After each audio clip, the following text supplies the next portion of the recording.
कल के मैच की बात कर रहे थे जो लाहौर कलंदर्स और कोयत ग्लैडिएटर्स के दरमियान खेला गया एंड सिको it was a great show I mean good show by Saud Shakeel. कल शाहीन शाह अफरीदी ने भी अपने आप को प्रमोट किया, number 5 did half century, so it was a great match by the way and score card भी साथ दिखा रहा है। हमेशा कहता हूँ जो मैच फिनिश करता है वो अच्छा प्लेयर होता है। So that was south Shakeel. मैंने आजम का भी उस दिन मैंने कहा था बेटा आप मैच फिनिश करने की कोशिश करो। देखें 232 उन्होंने चेस किए, इस्लामाबाद यूनाइटेड ने उधर सब ने किया, इमाद ने आकर नीचे कर दिया आखिरकार 30 रन से, फ़हीम ने भी 23 रन के, आज़म नहीं रन कर सके। तो आज़म को is a very talented player, उसको अब मैच फिनिश करने की तरफ जाना चाहिए। और जैसे कल साउथ शकील ने किया 88 नॉट आउट के, बहुत ज़बरदस्त खेला, बहुत अच्छा खेला, लेके टीम को गया। मुझे जो एतराज़ है, हो सकता है बग़ैर किसी शक के जो कंट्रीब्यूशन लाहौर कलंदर की क्रिकेट में है वो किसी फ्रेंचाइज की नहीं है, बग़ैर किसी शक के कोई दूसरी राय नहीं है जो जितना वो क्रिकेट को प्रमोट करते हैं यंगस्टर्स को। मगर यहाँ पर थोड़ा सा हमें इतना तो हक होना चाहिए, हमारी फेवरेट टीम है, हम सब उसको पसंद करते हैं कि वो क्यों हारी। मैं बिल्कुल, मुझे एतराज़ है, उन्होंने 50 कर दिए शाहीन ने। और मेरा एक सवाल होगा जब मैं बात ख़त्म करूँगा, सबसे पूछूंगा कि उन्होंने 50 ज़रूर किए, मगर जब आपके पास सिकंदर रज़ा को आपने रखा हुआ, यानी कि वो इस काबिल नहीं है, तो आपने रखा क्यों? वीज़ा रखा हुआ था आपने, वो इस काबिल नहीं है। और यही चीज़ पाकिस्तान टीम के साथ होती है, अचानक आप ऊपर चले जाते हैं, जो बेचारा इफ्तिखार है वहाँ नीचे खेलने वाला, वो सब रह जाते हैं। तो आपको इन चीज़ों को ज़रूर देना पड़ेगा। और मुझे कल समझ भी नहीं आया कि ज़मान अनफिट थे कि सिर्फ उन्होंने 2 ओवर कराए, 10 रन दिए, उससे ओवर क्यों नहीं कराया गया? अच्छा, मेरी एक सबसे सवाल है वो ये है कि ये जो आजकल नया, रज़ाक से मैं ज़रूर पूछूंगा, रज़ाक ये और कायनात है? नहीं कायनात आज नहीं है। रज़ाक, ये जो लड़कों ने अब ये होठों पे उंगली रख के सबको इशारे करने शुरू किए, व्हाट इज़ दिस? ये क्या है? इसका क्या हमें वो खामोश कराना चाहते हैं? किसको क्या कहना चाहते हैं? हर शख्स आजकल यही कर रहा है, क्या लॉजिक है? क्रिटिक्स को खामोश, हर एक से बोलूं, क्रिटिक्स को कैसे खामोश करेंगे? अभी तो जिंदगी खत्म तो नहीं हुई ना, अभी तो चल रही है। चले रज़ाक के पॉइंट ऑफ व्यू सुनते हैं ना। हाँ जी, सवाल हो गया, अभी करना है अपने पास? नहीं हो गया है सवाल। फातिमा, पाकिस्तान के जो फॉर्मर कैप्टन है और पीसीबी के फॉर्मर चेयरमैन रमीज राजा, जब उस दिन अब्दुल्ला शफीक ने उंगली रखी मुंह पे, तो रमीज राजा ने फौरन टीवी पे कहा कि भाई मैंने आपके बारे में कुछ नहीं कहा। तो वो सिक्कू भाई बात सही कह रहे, वो अपने क्रिटिक्स को कह रहे हैं कि मुंह पे उंगलियां रख के खामोश कर रहे हैं, लेकिन परफॉर्मेंस दें। आप मीडिया से हेड ऑन ना हो, मीडिया अपना काम कर रहा है, आप अपना काम करें। मगर भट्टी साहब, अभी तो उनकी मतलब क्रिकेट तो चल रही है, कब तक खामोश कराएंगे? ठीक है, नहीं बस ये हमारे प्लेयर्स जो है, आपको पता है ना कि वो फिर सोशल मीडिया वगैरह पे इतना ज्यादा एक्टिव रहते हैं कि मजबूरन वो फिर आते हैं और जवाब देते हैं और फिर फंस भी जाते हैं कई बार। तो मेरे ख्याल में वो क्रिकेट खेले।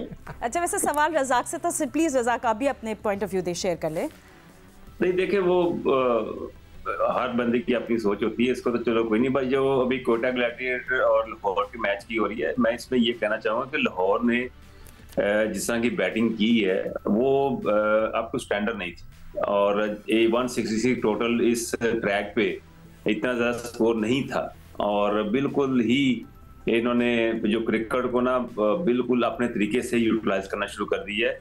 कप्तान का फर्ज ये होता है कि प्लेयर को यूटिलाइज करना, कप्तान का ये फर्ज नहीं होता कि अपने आप को प्रमोट करने की कोशिश करें। और मेरी शाहीन से यही रिक्वेस्ट यही है कि अपना फोकस सिर्फ बॉलिंग पे रखें, क्योंकि अगर वो बैटिंग पे बॉलिंग अपना फोकस करेंगे तो ये उनके मसल अभी डेवलप नहीं है, बॉलिंग इफेक्ट कर जाएगी। इरफान पठान के साथ ऐसा हुआ, उसको भी ऑलराउंडर बनाने के चक्करों में उन्होंने उसकी बॉलिंग भी बिल्कुल डाउन चली गई। और हमने देखा है जिस मैच में ज़मान ने आखिरी बॉल पे चौका खाया है शोएब मलिक से, तो उससे चौके से पहले 2-3 मिनट की जो उन्होंने बात की है ज़मान से, तो जब उन पे टाइम आया है आखिरी बॉल पे 4 चाहिए, तो फिर उन्होंने अपना माइंड बता दिया कि जी मेरा जो फ्रेम ऑफ माइंड है, जो मैं मेंटली स्ट्रांग हूँ, किस तरह का हूँ, मैंने कहाँ पे बॉल करना है, कहाँ पे बॉल कर दिया। तो इस तरह की चीजें जो होती हैं ना, ये क्रिकेट के इनको नुकसान देगी। हम जो देखते हैं ग्राउंड में वही हम अब यहाँ बयान करते हैं, हमारा पर्सनली किसी से कोई ऐसा नहीं है। बिल्कुल सही कह रहे हो। हमारे पाकिस्तान के नंबर 1 बॉलर हैं, दुनिया के नंबर 1 T20 के बॉलर हैं, बड़ी जबरदस्त उनकी पेस है, हर चीज है। पर ये कि जो क्रिकेट को है ना, क्रिकेट को क्रिकेट ही रहने देंगे तो ज्यादा बेहतर रहेगा। आपके पास अच्छे प्लेयर होने के बावजूद आप खुद ऊपर अप दी ऑर्डर आते हैं, जिससे स्कोर टोटल जो है वो इतना ज्यादा नहीं होता, जिसकी वजह से साउथ शकील को एक एडवांटेज मिला कि उनका स्ट्राइक रेट चेक कर लें। जो batsman through out bat carry करता है, 135 स्कोर करता है, 135 की एवरेज स्कोर करता है, तो आप खुद ही समझ जाएं, एज ए क्रिकेटर समझ जाएं कि वो कितना को बड़ा टोटल होगा। टोटल ये होता है कि जो इस्लामाबाद ने चेज किया है 228, इसको कहते हैं परफॉर्मेंस। ये आजकल की डिमांड है। हम अपनी जो क्रिकेट की T20 का मेरिट चल रहा है, स्टैंडर्ड चल रहा है, उसके मुताबिक नहीं हम खेलते, हम लो खेल रहे हैं। इसलिए जब आईसीसी के टूर्नामेंट में जाते हैं वहां पे हमें प्रॉब्लम होती है। हमें जो भी टीम 170-80 करती है तो हमारे लिए मुश्किल होता है। जब हम बैटिंग करते हैं तो हमारा होता है 155-60 का स्कोर करते हैं।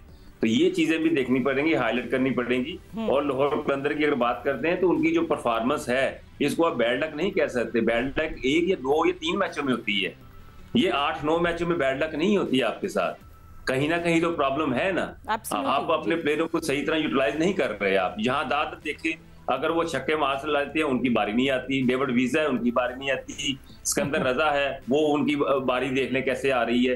तो जहां पे स्कोर आपने ज्यादा करना होता है वहां पे आप स्कोर कम करते हैं।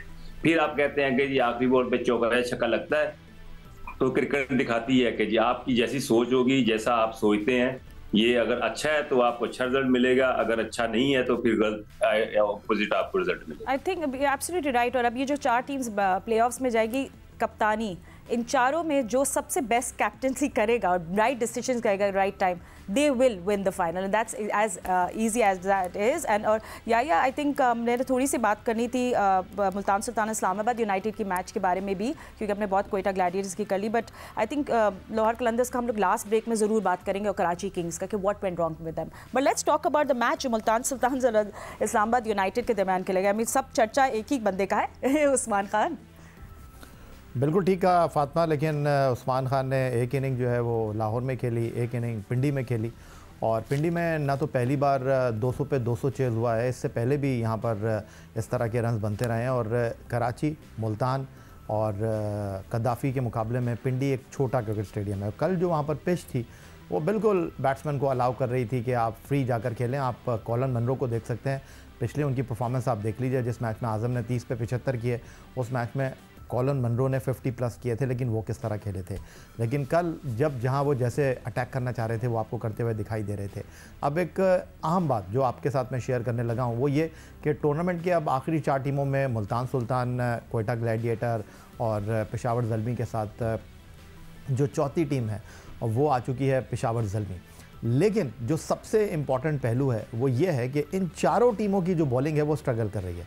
और इन चारों टीमों की बॉलिंग में कोयटा ग्लैडिएटर एक ऐसी टीम है जिसकी बॉलिंग कदरे बेहतर है। आपने कल बॉलिंग देख ली, नसीम शाह भी आपको खेलते हुए दिखाई दे रहे थे और बार बार सिकंदर बग नसीम शाह की परफॉर्मेंस के ऊपर सवाल उठाते हैं। आपने कल देख लिया, कल जिस तरह उनको उस्मान खान ने हैंडल किया, टैकल किया, अटैक किया। फिर उसके बाद अगर आप बात करें मुल्तान सुल्तान की, कल मोहम्मद अली एक अच्छे शेप में नज़र आए, लेकिन जब से वो मुल्तान से बाहर निकले हैं वो उतने इफेक्टिव आपको दिखाई दे नहीं रहे। फिर उसके बाद अगर आप बात करते हैं पेशावर ज़ल्मी, तो इन चारों टीमों में सबसे वीक बॉलिंग अटैक जो है वो पेशावर ज़ल्मी का है। और इस टूर्नामेंट में नोटिस किया गया है कि बाउंड्री लाइन से डैरेन सेमी कप्तानी कर रहे हैं। तो ये वो चीज़ है जो कि इंतहाई इंपॉर्टेंट है। और फुटबॉल तो नहीं है कि फ़ुटबॉल में होता है इस तरह के कोच जो है वो आके आपको हिदायत देता है, मिडफील्डर को, डिफेंडर को बता रहा होता है। लेकिन बहरहाल इस टूर्नामेंट में हमने देखा कि डैरेन सेमी जो है बाउंड्री लाइन से कप्तानी कर रहे थे। तो इस टूर्नामेंट में अब बड़ा दिलचस्प होगा कि नेशनल स्टेडियम कराची में टूर्नामेंट कहाँ रुख इख्तियार करता है। लेकिन चारों टीमों में कोयटा ग्लैडिएटर, पेशावर ज़ल्मी, मुल्तान सुल्तान में कोयटा ग्लैडिएटर जो है इस्लामाबाद यूनाइटेड, हर टीम के मुकाबले में उनकी बॉलिंग कदरे बेहतर है। Absolutely right. Colin Munro by the way जो ने 84 रन्स बनाए, ही वाज इंजर्ड।